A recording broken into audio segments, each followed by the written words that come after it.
I want also to express my love for Harry and Meghan as they continue to build. And I know that my eldest will now demonstrate his tough credentials.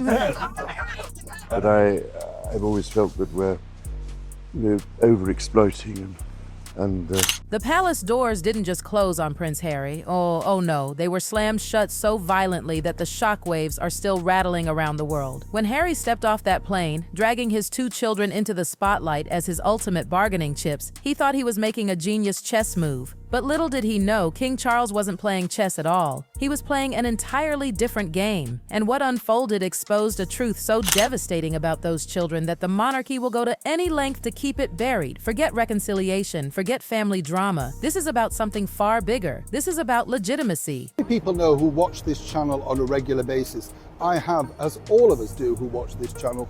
We're talking about bloodlines and a secret so shocking it could rip the House of Windsor right down the middle. But before we dive headfirst into this royal bombshell, one that has palace insiders in full-blown panic mode, let me break it down for you. inheritance and the duties and heavy responsibilities. Here's why King Charles would rather cut off his grandchildren forever than let them stroll through those palace gates. And by the end of this story, you'll see why his rejection wasn't just cold. Prince Harry's heartbreaking final wish has left Prince William in tears, shocking the world.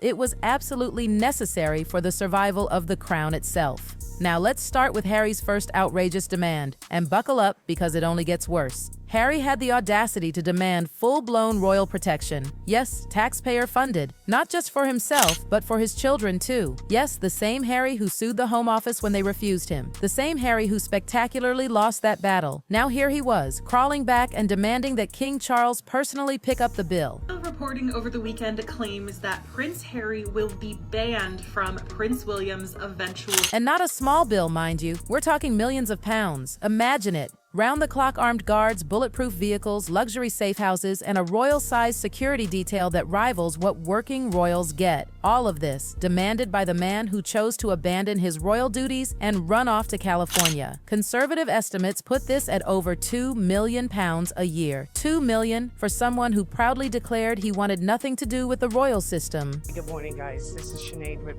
Free Tours by Foot. I'm outside Clarence House with all my customers. But here's the kicker. Harry was genuinely shocked when his father gave him an ice-cold no. Palace insiders say he was indignant. Can you believe it? This is the same man who trashed the institution on global television, spilled family secrets for profit, and stormed away from his duties. Yet somehow, in that head of his, he really thought he could waltz back in and demand the same perks he spat on years ago. Ladies and gentlemen, grab your popcorn, because now, after months of cold stares and the timing, calculated to the bone, Harry knew his father was battling cancer. He knew Charles was vulnerable. So what did he do? He used that vulnerability as leverage. Give me what I want, or you'll never see your grandchildren again. That's not concern, that's emotional blackmail dressed up as a security issue. And let's not forget, Harry's big excuse was that private security in Britain can't carry firearms.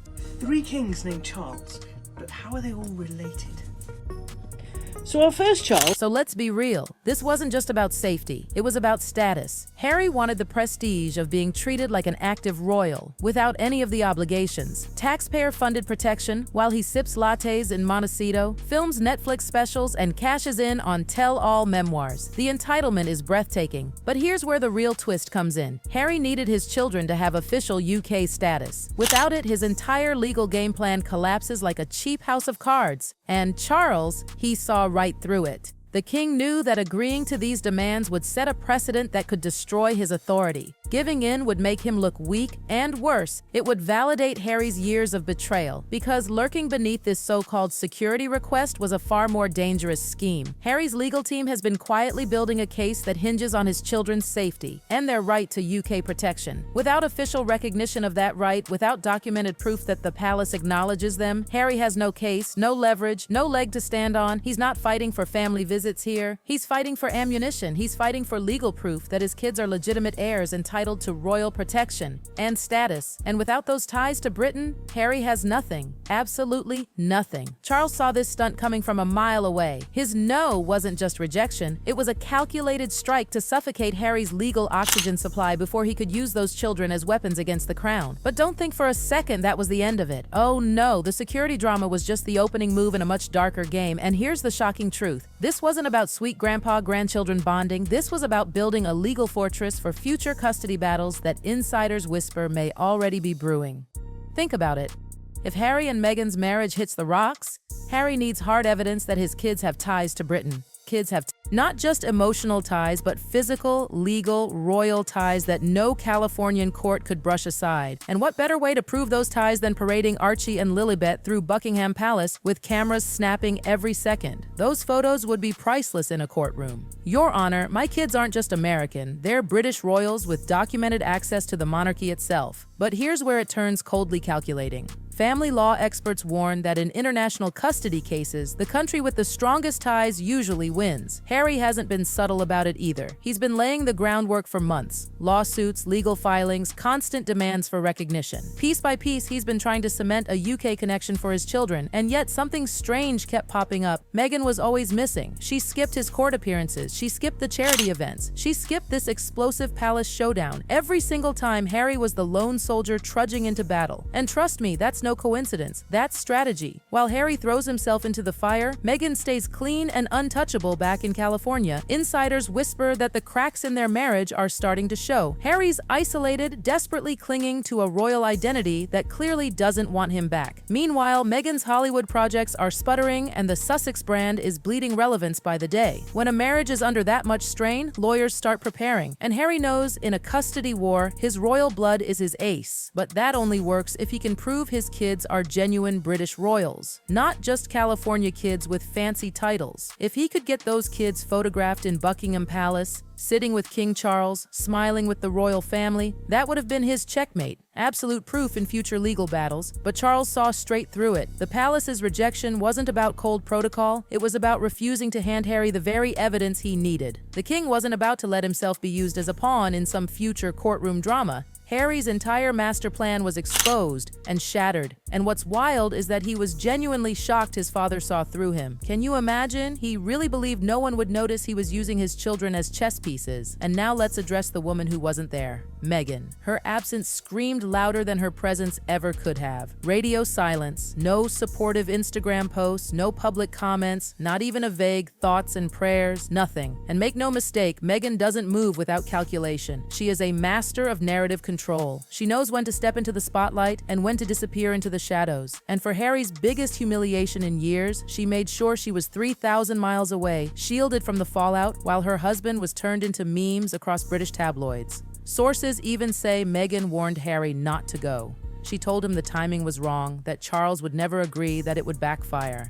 So when Harry ignored her advice and crashed headfirst into rejection, she got to play the role of the wise woman. See? I told you so. And let's be real. I told you so is one of the most powerful weapons in a marriage, especially when the relationship is already strained. And here's another bombshell. Meghan hasn't set foot in Britain since September 2022. That's over 2 years of flat-out avoidance. She skipped royal events, refused every olive branch, and made it crystal clear she's done. Done with Britain, done with the royals, done with playing by their rules. Meanwhile, as Harry bangs his head against palace gates, Meghan is building her empire, launching ventures, working Hollywood contacts, shaping her image as the independent woman who escaped the toxic royal system. Every second Harry spends begging for acceptance makes him look weaker, and her stronger. They're royals in name only. By every other measure, they're Californians. This is why palace experts say Charles may already be considering something drastic, that Archie and Lilibet might one day need to be officially removed from the line of succession altogether, because keeping the fiction alive could be more damaging than cutting ties. But stripping titles would mean parliamentary action. And worse, it would rip open every question about their legitimacy that the palace has fought to bury. So instead, Charles seems to be playing the long game, a strategy of benign neglect. No recognition, no validation, no official treatment. Let them fade into obscurity, remembered as American curiosities rather than real British royals.